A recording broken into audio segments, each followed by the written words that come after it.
מודה אני לפניך, מלך חי וקיים, שחזרת בי נשמתי בחמלה רבה אמונתך.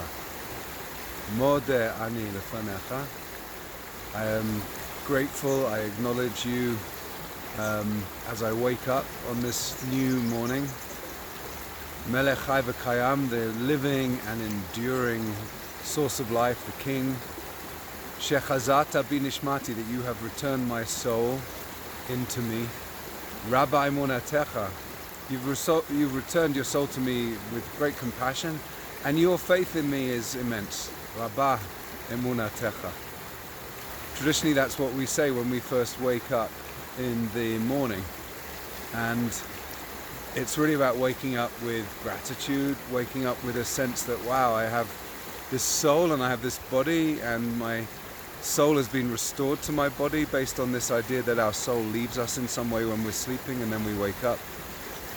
And that when we acknowledge that, when we become aware of being awake, we acknowledge that source, and we look for ways to start the day with gratitude, which is an amazing spiritual practice, regardless of what you believe or don't believe. Just waking up on a morning where perhaps it's not our first instinct to feel grateful, and to find things for which we do feel grateful. And most mornings I find that even if I'm grumpy like a bear waking up, I actually have a lot of things that I feel grateful for. Right now it's early morning and I'm here by South Boulder Creek. You can hear it in the background, and part of my morning practice is to wake up really early and to come and do spiritual practice, pray, meditate, write.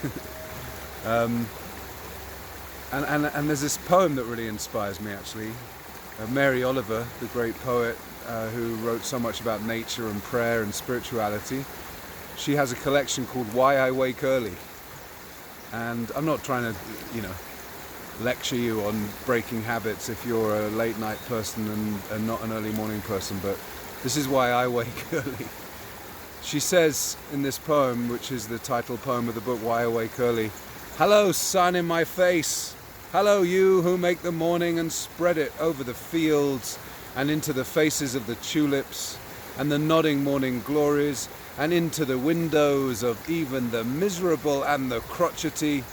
Best preacher that ever was, dear star, that just happens to be where you are in the universe, to keep us from ever darkness, to ease us with warm touching, to hold us in the great hands of light. Good morning, good morning, good morning. Watch now how I start the day in happiness, in kindness." Watch now how I start the day in happiness, in kindness. It's really an invitation to start the day with a sense of avoda, of worship, of practice, of being kind to ourselves, to anyone else that we might encounter, to the natural world even. And it's really powerful linking that to Modeh Ani, but it's also really powerful linking it to the very, very first halacha, the very first section of Jewish law from the Shulchan Aruch, which is the code of Jewish law, the medieval code of Jewish law. And this is under the section that's called Din Hashkamat Haboker, the laws of waking up in the morning. There are laws of waking up in the morning which some might find hard to appreciate, but if you hear this, I think you might like it. It says, Yitgaber ka'ari la'amod baboker la'avodat boro sheyehehu mo'oreh hashachar. It's such a powerful statement. It says that a person should litgaber, make themselves strong like a lion, to stand up in the morning, la'avodat boro, to serve his or her creator. Because so that we can, literally it says, so that person can awaken the dawn. It's such a crazy concept that we can awaken the dawn. What does that mean? What does it mean, la'avod, to serve? Avoda is this amazing word which can mean worship. It's the word that we sometimes use for prayer. Prayer we say avodah shebalev, prayer of the heart. Avodah is also refers to the type of worship that happened in the Beit HaMikdash, in the temple. But this idea of Avodah is also about how we serve each other, how we serve humanity, how we serve. But I think in this context it's talking about spiritual practice, to use a sort of more universalist idea, this idea of waking up early and serving, not just waking up early and kind of turning on NPR and having a cup of coffee, which is what I sometimes do, I admit, but that we wake up early and immediately say Mod ani lefanecha, or sing Mod ani lefanecha melech chai v'kayam shechezata binishmati chemla rabbi emunatecha, etc. Or that we say our ritual of Birkot HaShachar, the morning blessings that recognize the power of our bodies and the gratitude that we have for all the different things that our body are going to enable us to do throughout the course of a day. Or maybe it's about spiritual practice, maybe it's some of us maybe put on talit and tefillin, those kind of accoutrements, you could say, to a Jewish prayer practice, and we do some form of shacharit, the morning service. Some of us maybe have a meditation practice, a writing practice, a walking meditation practice, whatever it might be. Mine, and this is where I'm here this morning, is I get up early, I get on my bike, I come out to a beautiful place, I sit here, I write, I think, I meditate, I put on my tefillin, I pray, and I think that it's one of the things that sustains me and keeps me going throughout this whole period. We're still in this very uncertain period as we move towards perhaps greater opening, but we're still unsure what's going to happen in the wake of COVID-19. So being outside, being in the natural world, and not just with a sense of being in the natural world, but being in the natural world and integrating that into my own spiritual practices is really profound and beautiful.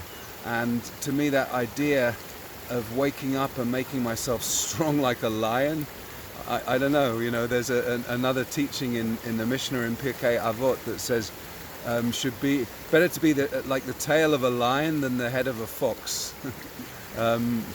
Probably not a very nice statement about a fox, but the idea that a fox is seen as sort of cunning, but a lion is kind of mighty, and there's something about a lion that gives that sense of power, I suppose, but that we take that power not into our physical being to be like warriors, because lehit ga'be'eh is the same root as gevurah or gibur, which is a warrior, but that we take the power into our hearts, into our souls, and into this idea of spiritual practice.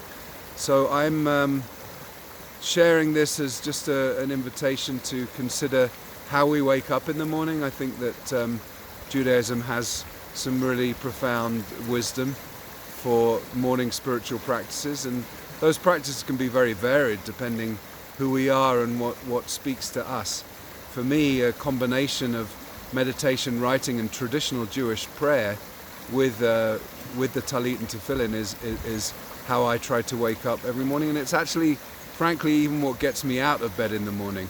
That idea, like there's some mornings, of course, like all of us, where I want to just feel like gloomy, and I just want to throw the covers over my head and stay in bed. But there's something about this notion of saying, wow, I'm awake, Modeh ani, I'm so grateful, I have a body and I have a soul, and I can practice, I can serve, I can stand up, One of the other things that is a common phrase that we say very early in waking up is Hareini makabel alai et mitzvat borei.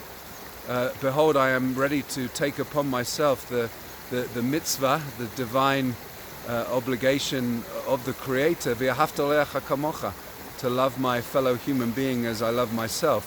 And so there's this idea that the spiritual practice, which can be very personal and intimate between me and whatever my notion of God is, and then the way in which I interact with the world, all come under this rubric of how we wake up and make ourselves strong in our waking process to serve.